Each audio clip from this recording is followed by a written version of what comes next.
Hello all of you. Now let's start with a new chapter that is called as Advanced Ruling. Advanced Ruling का मतलब क्या है? Ruling यानी कि एक डिसीजन, लेकिन इसको हम डिसीजन ना बोल के रूलिंग बोलेंगे. क्यों? क्योंकि डिसीजन तब आता है जब एक डिस्प्यूट अराइज होता है, और डिस्प्यूट का जो आंसर है वो डिसीजन होता है. तो यहां पे डिस्प्यूट अराइज हुआ ही नहीं है, डिस्प्यूट अराइज हुआ ही नहीं है, डिस्प्यूट अराइज हो सकता है, एडवांस में है. एडवांस में डिस्प्यूट का रेजोल्यूशन, इसलिए उसका नाम है एडवांस रूलिंग. तो एडवांस का मतलब है, एक एग्जांपल देता हूं आपको.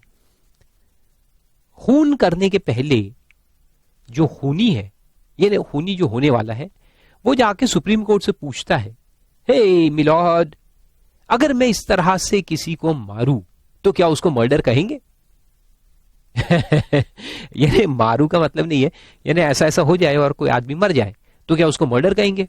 क्या मेरे पे इल्जाम लगेगा? क्या मुझे जेल में डालेंगे? यानी फॉर एग्जाम्पल कि मैं स्पीड में बाइक चला रहा हूं और मेरे पीछे में कोई बैठा है और वो गिर के मर जाए, ऐसे हवा से उड़ जाए और गिर के मर जाए, तो क्या उसको मर्डर कहेंगे?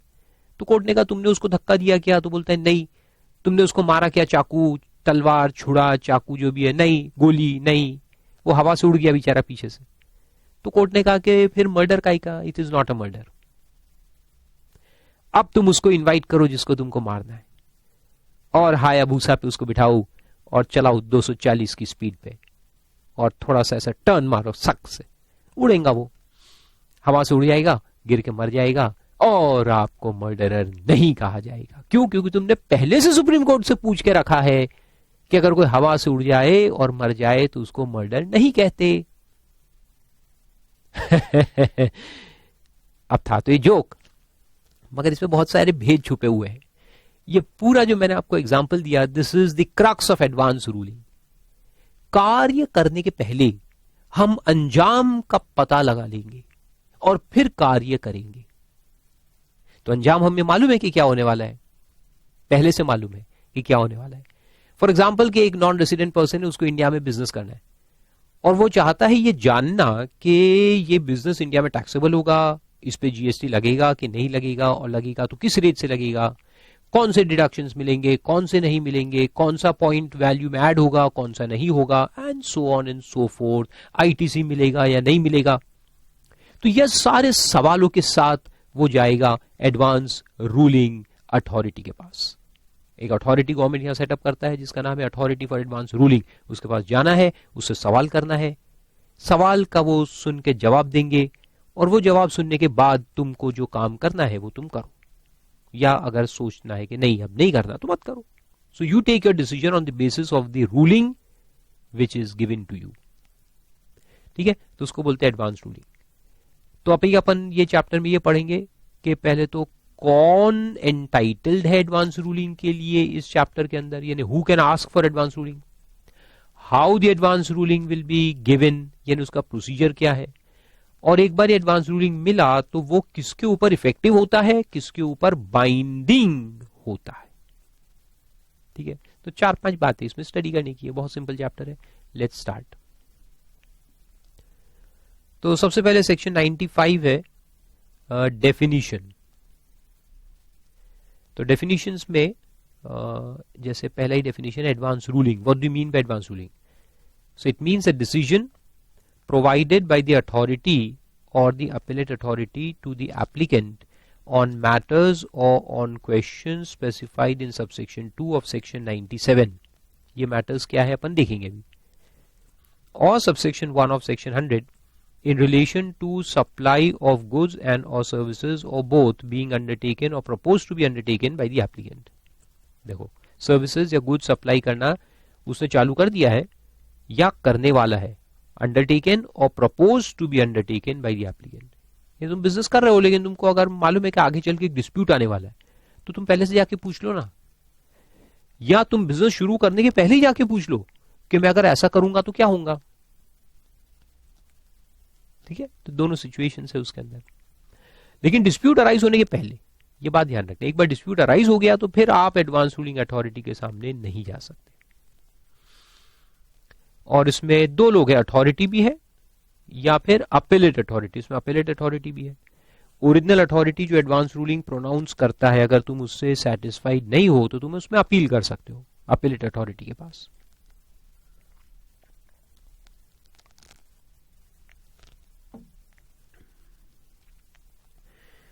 फिर नीचे उसका भी डेफिनेशन दिया, देखो। Appellate authority means the authority for advance ruling referred to under section 99। Appellate authority for advance ruling. Applicant means a person registered or desirous to obtain registration under the act. Application means the application made under section 97. और authority का मतलब है authority for advance ruling। तो सबसे पहले तुम्हें authority for advance ruling के पास जाना है for asking for the advance ruling on any question of law or fact। और इससे अगर आप satisfied नहीं हो तो फिर आपको जाना है appellate authority के पास। ठीक है, so let's see। तो शुरू करते हैं। सबसे पहले अथॉरिटी फॉर एडवांस रूलिंग कैसे एस्टैब्लिश होगी वो दिया है, प्रोसीजरल सेक्शन है, इस पे एग्जाम में क्वेश्चन नहीं आएगा, एक बार पढ़ के रख देना है। Subject to provisions of this chapter for the purposes of this act, the authority for advance ruling constituted under the provisions of state goods and service tax act और the union territory goods and service tax act shall be deemed to be authority under this act. ठीक है, in respect of that state और the union territory. And 103 में लिखा है qualification and appointment of members of the authority. Authority में जो members होंगे वो कौन रहेंगे, उनके क्वालिफिकेशंस क्या होंगे। तो देखो, द गवर्नमेंट में appoint officers not below the rank of joint commissioner as member of the authority for advance ruling. जस्सी के लेवल के होंगे या उसके ऊपर के, उसके नीचे के नहीं हो सकते। Then application for advance ruling, अब यहां से मेन काम शुरू होता है। तो देखो, द एप्लीकेंट, एप्लीकेंट कौन रहेगा, any person who is desirous of obtaining advance ruling, जो रजिस्टर्ड है या जो रजिस्टर होने वाला है, डिजायरस ऑफ रजिस्ट्रेशन। तो देखो, an applicant desirous of obtaining an advance ruling under this chapter may make an application on the common portal in ARA1 accompanied by a fee of 5,000 rupees stating the question on which the advance ruling is sought। तो जो भी question आप करना चाहते हो उस पर कर सकते हो, एक क्वेश्चन का 5,000। ठीक है, then the question on which advance ruling is sought under this act shall be in respect of, अब ये इंपॉर्टेंट है, इस पे क्वेश्चन आएगा सबसेक्शन 2। क्वेश्चन क्या आता है कि what are the matters on which advance ruling can be sought, what are the matters on which advance ruling can be sought। तो देखो, सबसे पहले है क्लासिफिकेशन। क्लासिफिकेशन यानी जो HSN है, HSN में हमारा गुड्स या हमारा सर्विस कौन से हेडिंग या सब हेडिंग में आएगा, क्लासिफिकेशन। क्लासिफिकेशन का क्वेश्चन कौन से हेडिंग या सब हेडिंग में आएगा, HSN के। Number 2, applicability of a notification issued under the provisions of this act. कोई नोटिफिकेशन इशू हुआ है, वो हमको एप्लीकेबल है या नहीं है। अब उस नोटिफिकेशन बहुत सारी चीजें हो सकती है, उसमें रेट हो सकता है, उसमें कोई स्कीम हो सकती है, उसमें कोई बेनिफिट्स हो सकते हैं, उसमें कोई कॉन्फ्लिक्ट्स हो सकते हैं, कुछ भी हो सकता है। तो वो नोटिफिकेशन हमें एप्लीकेबल है या नहीं, ये सवाल आप पूछ सकते हो। Then determination of time and value of goods और सर्विस ऑफ बोथ। टाइम क्या है, हमारे सर्विस देने का टाइम क्या है, या गुड्स का टाइम क्या है, या वैल्यू कितना है, क्या क्या चीजें वैल्यू में इंक्लूड करना है, क्या क्या नहीं करना है। इतना बड़ा चैप्टर पढ़े थे हमने, valuation. Then admissibility of input tax credit of tax paid और deemed to have been paid. ITC से रिलेटेड कोई क्वेश्चन कि हमें आईटीसी मिलेगा कि नहीं मिलेगा, कि कितना मिलेगा। Then determination of liability to pay tax on any goods और service of both. Then whether applicant is required to be registered, क्या हमें रजिस्ट्रेशन लेना है कि नहीं लेना है, उससे related question. And lastly, whether any particular thing done by the applicant with respect to any goods or service or both amounts to or results in supply। हमने कुछ किया है तो ये कुछ करना सप्लाई है कि नहीं है। बेसिक क्वेश्चन, सप्लाई क्या है, क्या हमारा एक्टिविटी सप्लाई में आएगा कि नहीं आएगा। ठीक है, then procedure on receipt of application, तो एप्लीकेशन करना है, 5,000 रुपए का फीस भरना है, कॉमन पोर्टल पे एप्लीकेशन करना है, ठीक है। अब देखो हमारे एप्लीकेशन के बाद प्रोसीजर क्या होगा।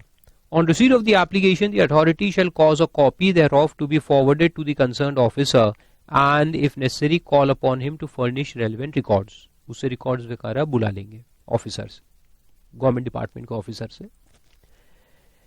Provided that where any record has been called for by the authority in any case, such record shall as soon as may be returned to the concerned officers. Obviously, बुलाएंगे तो वापस भी तो करेंगे ना लिखने की जरूरत क्या थी। Then the authority may, after examining the application and the records called for, and after hearing the applicant of his or his authorized representative and the concerned officer और हिज ऑथोराइज रिप्रेजेंटेटिव, यानी उसका lawyer, अपना lawyer या उसका lawyer, उसको सुनने के बाद बाय ऑर्डर ईदर एडमिट और रिजेक्ट द एप्लीकेशन। तो हमारा एप्लीकेशन जो है उसके बेसिस पे पहले वो रिकॉर्ड्स बुलाएगा। हमारा एप्लीकेशन यानी असेसी एप्लीकेशन करता है, तो असेसी से रिलेटेड जो जीएसटी डिपार्टमेंट है उसको क्या बोलना है वो भी तो सुनना पड़ेगा ना, तो इसलिए वहां से रिकॉर्ड्स बुलाए जाते हैं।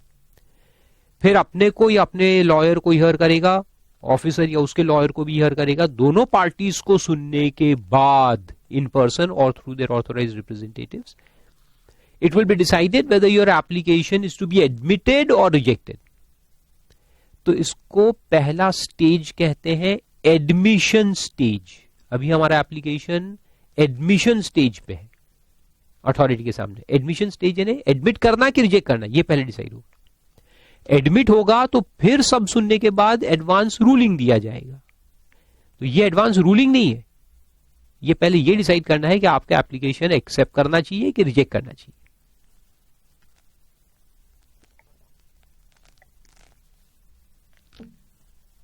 ठीक है, तो पहले एक्सेप्ट करेंगे।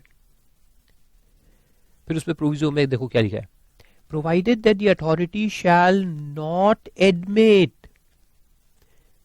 शैल नॉट एडमिट यानी रिजेक्ट करना है एप्लीकेशन। कौन से केस में? Where the question raised in the application is already pending और decided in any proceeding in the case of an applicant under any of the provisions of this act. यानी आपका ही एक पुराना केस था। अब देखो इसका मतलब क्या होता है, मैं आपको समझाता। दिसंबर 2017 में आपने एक कोई सप्लाई किया था, फिर आप पकड़े गए और उसका प्रोसीडिंग चालू है। ठीक है, उसका प्रोसीडिंग चालू है। तो क्या हुआ, ये क्वेश्चन जो है ये पेंडिंग हो गया। अब ऐसा ही एक केस फरवरी 18 में भी आया, दिसंबर 17 में भी है। अब इसका केस तो चल रहा है अथॉरिटी के सामने, हम प्रूव कर रहे हैं, सब चालू है, case is open, proceedings are continuing, pending कहते हैं उसको, केस इज पेंडिंग। और फिर 1-2-3 महीने के बाद ऐसा ही सेम क्वेश्चन फिर से अराइज हुआ, फिर एक बार हम पकड़े गए। अच्छा नहीं भी पकड़े गए, चलो एग्जाम्पल में थोड़ा सा चेंज करता हूं, अभी नहीं पकड़े गए लेकिन ऐसा सेम ट्रांजैक्शन अपने को करना है फरवरी में भी। तो देखो दिसंबर 17 में तो पकड़े गए, केस चालू। फरवरी में अब वो कहते हैं ना, दूध का जला, दूध पीते पीते गर्म दूध था तो आपका जबान जल गई। छाछ को भी, छाछ होती है जैसे ठंडी होती है, छाछ कभी गर्म नहीं होती क्योंकि सफेद होता है, इसलिए उसको भी फूक फूक के पीता है। ऐसा सुना ना आपने, कहावत है, दूध का जला छाछ को भी फूक फूक के पीता है। इतना डरा हुआ होता है कि वो छाछ जो कि मालूम है कि ठंडी च रहने वाली है, कभी गर्म नहीं होती, लेकिन फिर भी उसको भी फूक फूक के पी। तो आप दिसंबर में पकड़े गए, केस चालू है। फरवरी में सेम टाइप का ट्रांजैक्शन आपको करना है। अब आपको बहुत डर लगा हुआ है, साला ट्रांजैक्शन करेंगे बाद में इसमें भी फंसेंगे तो आप एडवांस रूलिंग के पास गए। एडवांस रूलिंग अथॉरिटी के सामने जाके पूछा कि मैं ऐसा करना चाहता हूं, बताओ कि इसका क्या अंजाम होगा। तो क्या एडवांस रूलिंग अथॉरिटी आपका एप्लीकेशन एक्सेप्ट करेगा?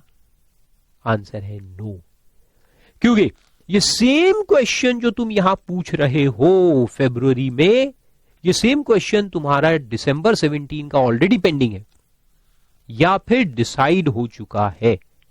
अथॉरिटी ने डिसाइड कर दिया है, पेंडिंग है या डिसाइड हो गया है, असेसमेंट में या अपील में पेंडिंग है या डिसाइड हो गया है, तो फिर वही क्वेश्चन तुम एडवांस रूलिंग के सामने लेकर के नहीं आ सकते।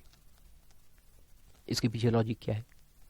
लॉजिक यह है कि सेम क्वेश्चन जो वहां एक अथॉरिटी डिसाइड कर दी है तो दूसरी अथॉरिटी के सामने भी लेके आओगे क्या? सेम क्वेश्चन अगर पेंडिंग है तो यहां भी लाओगे, वहां भी है और यहां भी। दो अथॉरिटी एक साथ डिसाइड कर सकती है कोई केस? नहीं। और एक बार वहां डिसीजन आ गया है तो भी वो फाइनल हो गया। अब तुम्हारे पास रास्ता यह है कि उसको अपील करो और आगे चल के अपील करो, जीतो केस। तुम एडवांस रूलिंग के सामने केस को नहीं लेके आ सकते। आए समझ में? तो फिर से पढ़ो, देखो, The authority shall not admit the application where the question raised, यानी इस एप्लीकेशन में जो क्वेश्चन हमने उठाया है in the application is already pending or decided, pending है या decide हो चुका है, in any proceedings in the case of an applicant, यानी वही applicant, same applicant under any provisions of this act. pending है, decide हो चुका है, तो फिर तुम एडवांस रूलिंग के सामने नहीं आ सकते। Provided further that no application shall be rejected under this subsection unless an opportunity of being heard is given to the applicant. ये तो एक जनरल रूल रहता है, रिजेक्शन के पहले उसको अपॉर्चुनिटी ऑफ बीइंग हर्ड देना पड़ेगा। प्रिंसिपल्स ऑफ नेचुरल जस्टिस कहते हैं इसको। And provided also that where the application is rejected, reasons for rejection shall be specified in the order. क्यों रिजेक्ट किया वो रीजन लिखना पड़ेगा, ठीक है। Then copy of every order under subsection 2, यानी एक्सेप्टेंस या रिजेक्शन का जो ऑर्डर है ये एक कॉपी एप्लीकेंट को दी जाएगी and 1 copy to the concerned officer. Then where the application is admitted, अब रिजेक्ट हो गया तो वहां मामला खत्म हो जाएगा, लेकिन अगर एक्सेप्ट हुआ तो आगे बढ़ेंगे। So where an application is admitted under subsection 2, the authority shall, after examining such further material as may be placed before it by the applicant or obtained by the authority, या तो जो applicant से बुलाया या जो authority ने बाकी जगह से इंक्वायरी करके लाया है, तो उसको मद्देनजर रखते हुए वो अपना ये जो एडवांस रूलिंग है वो प्रोनाउंस करेंगे। तो बोलिए, and after providing an opportunity of being heard to the applicant or his authorized representative as well as the concerned officer or his authorized representative, pronounce its advance ruling on the questions specified in the application. वो अपना advance ruling pronounce करेंगे। Then where the members of the authority differ on any question, मान लो कि 2 members है, authority के 2 members है, एक बोल रहा है यस और दूसरा बोल रहा है नो, दोनों में डिफरेंस ऑफ ओपिनियन आ गया है मैटर के ऊपर, तो अब क्या करें? तो वहां लिखा है on which advance ruling is sought, they shall state the point और points on which they differ and make a reference to the appellate authority for hearing and decision on such question. तो advance ruling authority बोलेगा कि हमारे बीच में तो dispute आ गया है, तो अपीलेट अथॉरिटी को इन्फॉर्म करेंगे आप अब इसको डिसाइड करो, हमारे से नहीं हो रहा decide, because we are in dispute. फिर अपीलेट अथॉरिटी उसको डिसाइड करेगा। Then authority shall pronounce is ruling within 90 days in writing of the date of receipt of application. Application के 90 दिन के अंदर एडवांस रूलिंग दे देना पड़ेगा। And copy of advance ruling pronounced by the authority duly signed by the members and certified in such manner as may be prescribed shall be sent to the applicant, the concerned officer and the jurisdictional officer after such pronouncement. Simple. एक copy दोनों को दे दी जाएगी। Then appellate authority for advance ruling. Subject to provisions of this chapter for purposes of this act, the appellate authority for advance ruling constituted under the provisions of state goods and service tax या फिर UT shall be deemed to be authority under this act. तो पहला point तो वही है, simple.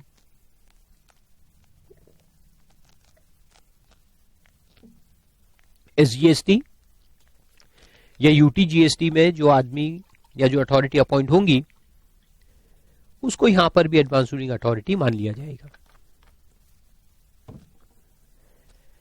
Then appeal, appeal कैसे होता है देखो अभी, the concerned officer, the jurisdictional officer और an applicant aggrieved by any advance ruling may make an appeal to the appellate authority. जो भी एग्रीव पार्टी, एग्रीव यानी दुखी पार्टी, यानी एडवांस रूलिंग जिसके अगेंस्ट गया वो अपील करेगा. एडवांस रूलिंग जिसके फेवर में गया वो अपील करेगा क्या? नहीं, जिसके अगेंस्ट गया है वो अपील करेगा. Every appeal under this section shall be filed within a period of 30 days from the date on which the ruling sought to be appealed against is communicated to the concerned officer, the jurisdictional officer or the applicant. 30 दिन के अंदर अपने को appeal करने का है. जिस दिन हमको ओरिजिनल ऑर्डर का कम्युनिकेशन मिला वहां से 30 दिन. फिर उसमें एक्सटेंशन है कि provided that the appellate authority may, if it is satisfied that the appellant was prevented by sufficient cause for presenting the appeal within the said period of 30 days, allow it to be presented within a further period not exceeding 30 days. And it will be 30 original plus 30 additional. फिर उसमें rules है, form and manner of advance appeal कैसे करना है. तो उसमें लिखा है कि फॉर्म ARA 2 में अपील करना है and shall be accompanied by fee of 10,000 rupees. Common portal के ऊपर फाइल होगा. And the appeal against the advance ruling made by the concerned officer or the jurisdictional officer referred to under section 100 on the common portal in form ARA 3, and no fee shall be payable by the said officer for filing the appeal. Simple point. And the appeal, the verification contained therein and all the relevant documents accompanying such appeal shall be signed in the case of concerned officer or jurisdictional officer or the officer authorized in writing by the such officer, and in case of applicant in the manner specified in rule 26. जो अपने पढ़े थे, signing. Individual है तो खुद sign करेगा, authorise representative appoint कर सकता है, वगैरह वगैरह. फिर सेक्शन 101 में ऑर्डर है. Appellate authority, after giving parties to appeal or reference an opportunity of being heard, obviously opportunity of being heard दिया जाएगा, pass such order as it thinks fit, confirming or modifying the ruling appealed against or referred to. Simple है. या तो उसको confirm करेगा या modify कर देगा. Then the order referred to in subsection 1 shall be passed within a period of 90 days. 90 दिन में अपील डिसाइड कर लेना है from the date of filing of the appeal under section 100 or reference under section 98. And where the members of the appellate authority differ on any points, अगर difference आ गया, appellate authority में का 2 officers है और उसमें difference आ गया, तो फिर क्या करेंगे? Referred to in appeal or reference, it shall be deemed that no advance ruling can be issued. यानी कि advance ruling issue नहीं हो सकता in respect of the question under the appeal or reference. तो रिजेक्ट कर देंगे advance ruling कि भैया हमको नहीं समझ रहा, आप देख लो क्या करना है. And a copy of advance ruling pronounced by the authority, appellate authority, duly signed by the members and certified in such manner as may be prescribed, shall be sent to the applicant, the concerned officer, the jurisdictional officer, and to the authority after such pronouncement. तो authority ने जो original authority ने पहला order दिया उसके ऊपर appellate authority ने order दिया तो एक कॉपी उसको देंगे, एक ज्यूरिसडिक्शनल ऑफिसर जो आपका है उसको देंगे, एक कंसर्न ऑफिसर और एप्लीकेंट. सिंपल. तो इस तरह से अपील होगा. And reference. फिर 102 में आता है rectification of advance ruling.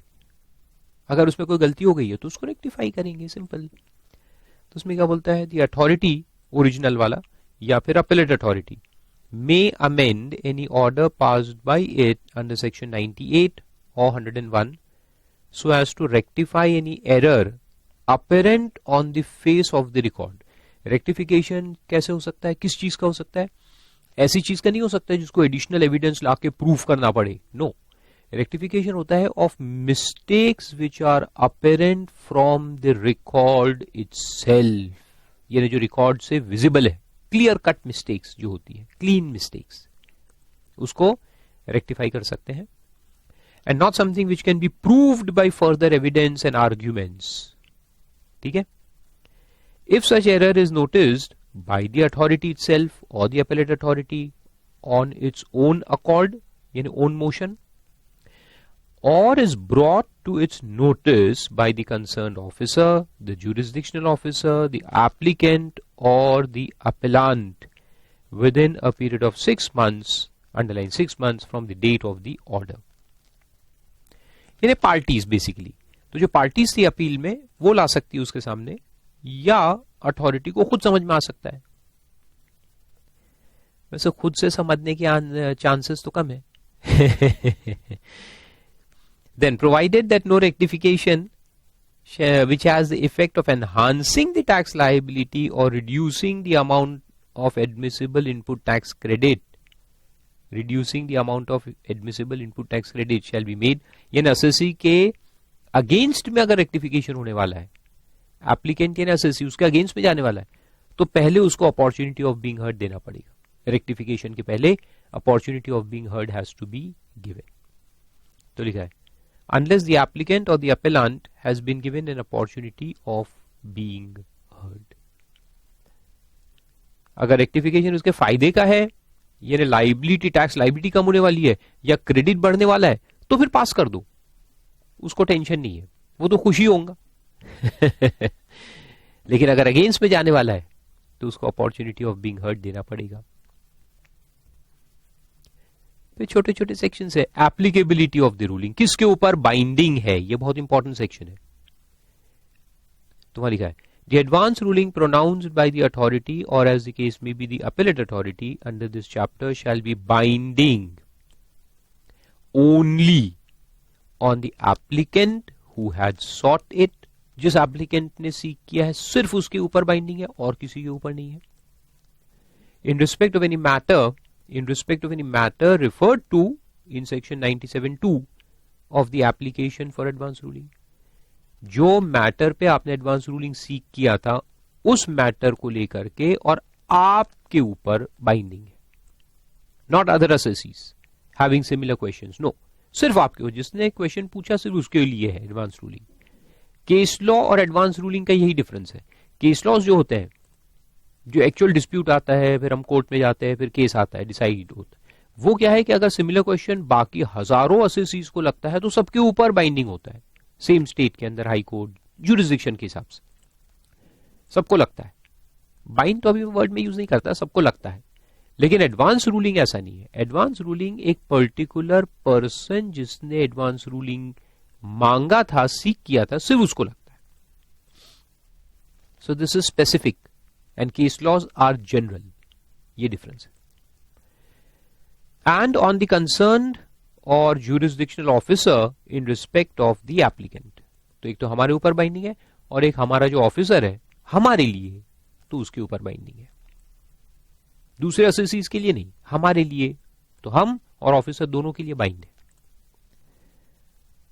And the advance ruling referred to under subsection 1 shall be binding unless the law, facts or circumstances supporting the original advance ruling have changed. यानी जब तक के circumstance, facts और law same रहेंगे तब तक advance ruling चलता रहेगा, बाइंडिंग नेचर चलता रहेगा. और जब सर्कमस्टांस बदल गए या फैक्ट्स बदल गए या लॉ में कोई अमेंडमेंट आ गया तो फिर ये एडवांस रूलिंग लगना बंद हो जाएगा. Simple. Then advance ruling to be void in certain circumstances. आपने झूठ बोल के एडवांस रूलिंग लिया था और पता लग गया, तो एडवांस रूलिंग अथॉरिटी क्या करेगी कि आपका जो एडवांस रूलिंग दिया था उन्होंने वो वॉइड करार कर देंगे. कब से?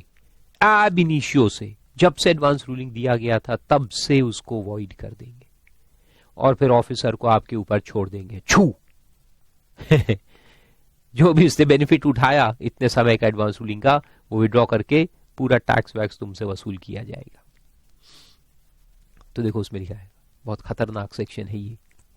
where the authority or the appellate authority finds that the advance ruling pronounced by it under 98(4) or 101(1) has been obtained by the applicant or the appellant by fraud or suppression of material facts or misrepresentation of facts.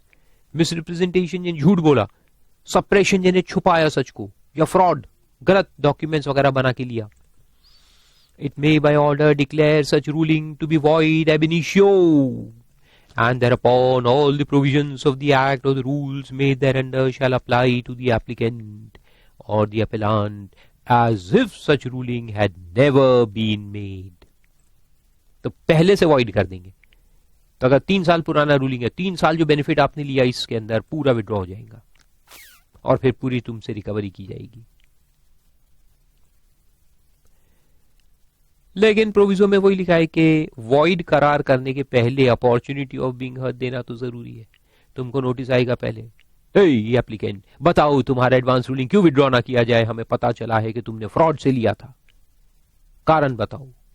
तो SSC जाके बताएगा भैया मैंने fraud नहीं किया, तुमको जो पता चला है झूठ है, गलत है, मैंने कोई फ्रॉड नहीं किया, मैं सच था, मैं सच हूं, मैंने सच कहा था, मैंने पूरा सच बताया था, मैंने कोई फ्रॉड नहीं किया, कोई सप्रेशन नहीं किया. So if you are able to prove that, then it's fine. तो इसलिए अपॉर्चुनिटी ऑफ बीइंग हर्ड देना जरूरी है. और एक्सप्लेनेशन में कहता है कि period beginning with the date of such advance ruling. अच्छा पहले मैं समझा दूं ये क्या है. ओके अब क्या होता है देखो, सेक्शन 73 74 हम बाद में पढ़ने वाले हैं, बस अभी अब काफी करीब है, एक आध चैप्टर में आने ही वाला है. तो इसमें हम रिकवरीज देखेंगे. पुराना टैक्स जो अनपेड होता है, short levied, short paid, not paid, उसको रिकवर करते हैं. तो ये भी वही केस में आ जाएगा ना. अगर एडवांस रूलिंग का बेनिफिट लिया है और अब एडवांस रूलिंग वॉइड हो गया तो तुमसे रिकवरी की जाएगी. रिकवरी का सेक्शन 73 74 है. अब उसमें अंदर क्या होता है 73 74 में कि नोटिस इशू करने का एक टाइम पीरियड रहता है. अगर वो टाइम पीरियड खत्म हो गया, लैप्स हो गया, तो फिर नोटिस इशू नहीं हो सकता, और नोटिस इशू नहीं हो सकता तो रिकवरी भी नहीं हो सकती.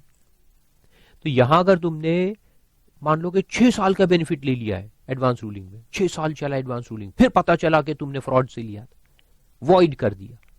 वॉइड करने के बाद ये 6 साल का रिकवरी करना है, लेकिन हो सकता है 73 में इसमें से आधे से ज्यादा टाइम तो लैप्स हो गया हो, तो फिर क्या करेंगे. तो उसके लिए ये एक्सप्लेनेशन लिखा है. देखो व्हाट द एक्सप्लेनेशन सेज.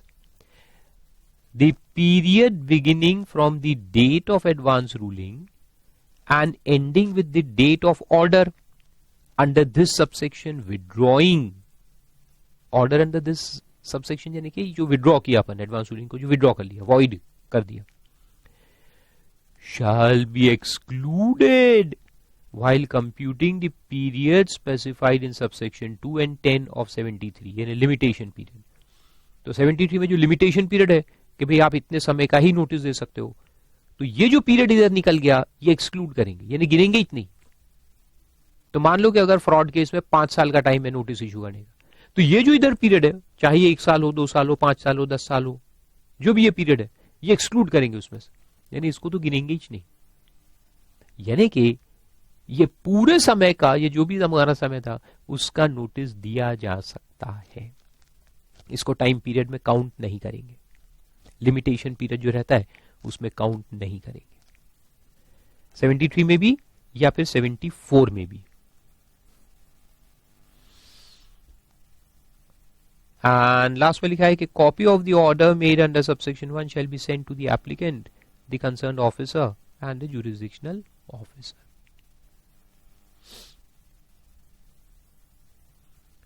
फिर powers of the authority and appellate authority दिया लास्ट में. इनके पास क्या पावर्स है, इस पे क्वेश्चन नहीं आता, लेकिन ठीक है पढ़ के रखो एक बार.